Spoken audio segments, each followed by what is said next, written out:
What we know as ADHD, attention deficit hyperactivity disorder, or some people still call it ADD, attention deficit disorder, has been recognized by some doctors since way back in 1902. But from 1902 until 1980, it was all about little boys who couldn't sit still, couldn't shut up, and were driving everybody nuts. It was just behavior problems. The name of the disorder was changed a number of times, and there were different formulations, but it was all about behavior problems. Since 1980, which is when they first changed the name of the disorder to include the words attention deficit, we've realized that this is not so much a behavior problem, but far more a problem with the brain's management system, its executive functions.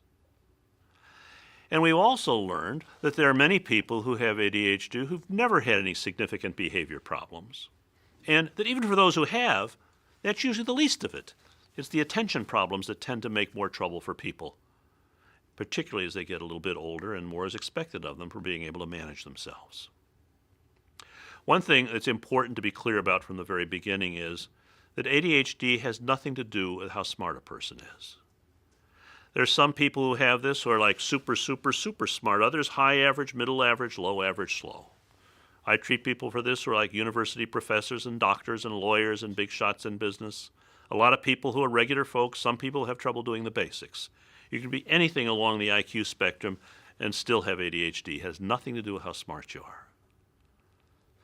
The other thing to know is that this is a problem, a set of problems, that include a wide range of characteristics. And what I'd like to do today is to describe for you some of the characteristics of what we call ADHD, give some examples of them, and then talk a little bit about what we know about what's involved in the brain in the course of ADHD. One thing that's important is that people, one of the main things that people with ADHD complain about is they have trouble staying tuned.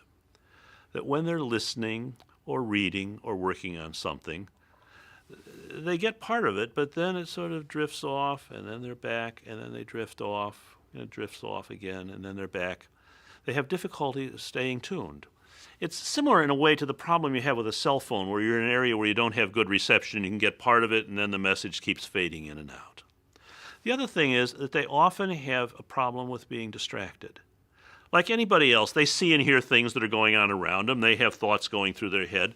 But most people, if they have something they've got to focus on, can push that stuff out of the way and focus on what they've got to do. People with AD, it's real hard for them to do that. They'll be sitting in a classroom trying to listen to what's going on, or perhaps they'll be in a meeting, or sitting down trying to read something or write something, and somebody drops a pencil and they have to sort of check and see, where did the pencil go? And then they'll be back on task again for a couple of minutes. Then they're thinking about some TV show they saw the night before. Then they're back on task again for a minute, and they're thinking about some conversation they had with somebody 2 hours ago. And then they're back on task again for a few minutes. And then they're looking out the window like anybody else will from time to time, but they're likely to sit and watch the squirrel go up the tree a little longer than somebody else and be checking out the traffic and the cloud formation, the guy who's mowing the lawn. Then they're back on task again for a few minutes. And they'll be thinking about what they're going to do when this is over, and how soon is this thing going to be over anyhow. I've got things I've got to do, and what am I going to have for supper tonight? And I wonder what's on TV tonight. All these things are coming in all at one time, and it's almost like you're trying to watch TV, and you've got 4 different stations all coming in at the same time, on one channel, and it gets kind of hard to separate the signal from the noise. But the things that's puzzling about this, that really makes it very difficult for people to understand, is for people who have ADHD, it's like that almost all the time, but not always. Everybody I've ever seen who has ADD, and that's a lot of people, has a few things they can do where they have no trouble paying attention, no trouble focusing. Let me give you an example. 16-year-old boy I saw, he was the goaltender for his school's ice hockey team. And it just happened that the day his parents brought him in to see me was the day after his team had just won the state championship in ice hockey. So they're bragging a little bit at the beginning about how great he was in the tournament the day before, and apparently he was a very good goalie. They said when he was in the net playing hockey, he missed nothing. He knew where the puck was every second of a fast game, totally on top of it, the kind of goalie every team wants. Smart kid, tested way high up in the superior range, wanted to get good grades, was hoping to go to medical school, but he was always in trouble with his teachers. And what they say to him is, once in a while you'll say something that shows how smart you are. Well, we'll be talking about something. You'll come in with some comment that's really very perceptive, and it's quite impressive. But most of the time, you're out to lunch. You're looking out the window. You're staring at the ceiling. You look like you're half asleep. Half the time, you don't even know what page we're on. And the question he kept asking him was, if you can pay attention so well when you're playing hockey, how come you can't pay attention when you're sitting in class? Or here's another example. A lot of times parents will bring in kids for me to see, and they say, no, the teacher says this kid can't pay attention for more than 5 minutes. We know that's not true. We have watched her play video games. And she can sit and play those video games for 3 hours at a time and not move. And the teacher said she's easily distracted. That's nonsense. When she's playing those games, she's locked on that screen like a laser, and the only way you're going to get her attention is to jump in her face or turn off the TV. So again, it's like, you can do it here, why can't you do it there? Now, it's not always sports or video games. There's some people with ADD, they're not good at that stuff. They might be into art, and they're sketching and drawing and really getting into it. Somebody else, when they're little, they're creating engineering marvels with Lego blocks. And then when they're older, they're taking car engines apart and putting them back together or designing computer networks. But everybody I've ever seen who has ADHD has a few things they can do where they have no trouble paying attention, even though on almost everything else, they've got a lot of trouble paying attention.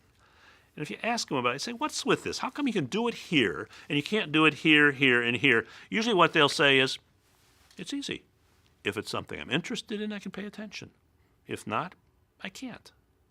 And most people hear that and they say, yeah, right, congratulations. That's true for anybody. Anybody's going to pay attention better for something they're interested in than for something they're not, which is true. But here's the difference. People who don't have ADHD, if they've got something they've got to do and they know they've got to do it and it's important, they can usually make themselves pay attention, even if it's pretty boring, just because they know they have to do it. People with ADD, it is incredibly difficult for them to be able to make themselves pay attention, unless the task is something that's really interesting to them, not because somebody told them it ought to be interesting, but just because it is interesting to them for whatever reasons. Or if they feel like they have a gun to their head and something very unpleasant is going to be happening very fast if they don't take care of this right here, right now. Under those two conditions, no problem. They can focus very well. Anything else, it's really difficult for them to focus. But the problem is, this is not something that's under voluntary control. It makes it look like it's a problem with willpower. If you can do it here, why can't you do it here, here, and here? But it's not a problem with willpower. It's a problem with the way the brain is wired. All the characteristics of ADHD, which I'm going to be describing here, are things everybody has trouble with sometimes. It's just people with ADD have a lot more trouble with it. So in that sense, ADHD is not an all or nothing deal like pregnancy. Either you are pregnant or you're not pregnant, and there's nothing in between. It's more like depression, where everybody gets bummed out once in a while, but just because somebody's unhappy for a couple of days doesn't mean we're going to diagnose them as clinically depressed. It's only when those depressive symptoms are persistent and pervasive and making a lot of trouble for me, say, yeah, that's a depression, we ought to do something about it. So all the characteristics of ADHD are problems everybody has sometimes. It's just with people who have ADD, they just have a lot more difficulty with it more of the time. And the problem is, it is not under voluntary control. It's not something you can do with willpower. But let me tell you about some of the other things in which we see with people with ADHD. One is they often have trouble getting organized and getting started on things. For many, it's difficulty organizing their stuff, that their backpack, their desks, their notebooks, their filing system, their living space, bigger mess than most other people most of the time, unless somebody else is helping them take care of it. Other people have no trouble at all with their stuff. They have a lot of trouble with their time and their work.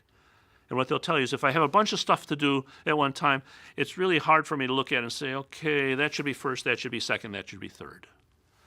But even when they get their priorities straight, which often doesn't happen, they tend to have a lot of difficulty getting started. Another piece of it that you often hear about from people with ADHD is they'll say they have a lot of difficulty in regulating their sleep and their alertness and being able to keep up the effort to finish things in a reasonable time. Many complain that they have trouble getting to sleep, and what they'll tell you is, I often stay up a lot later than I really want to or should, because I found if I try to go to bed before I'm really, really exhausted, I just can't shut my head off. I just keep thinking of stuff. And so I stay up late, reading, watching TV, surfing the net or whatever, until I'm just exhausted, then I fall asleep fine. But the problem then is I tend to sleep like a dead person, and I have a hard time resurrecting myself in the morning. And if I don't have somebody around to help me get myself out of bed in the morning, I'm very likely to be late to whatever it is I'm supposed to do, or possibly sleep through the whole thing. I just keep hitting the snooze button or just turn the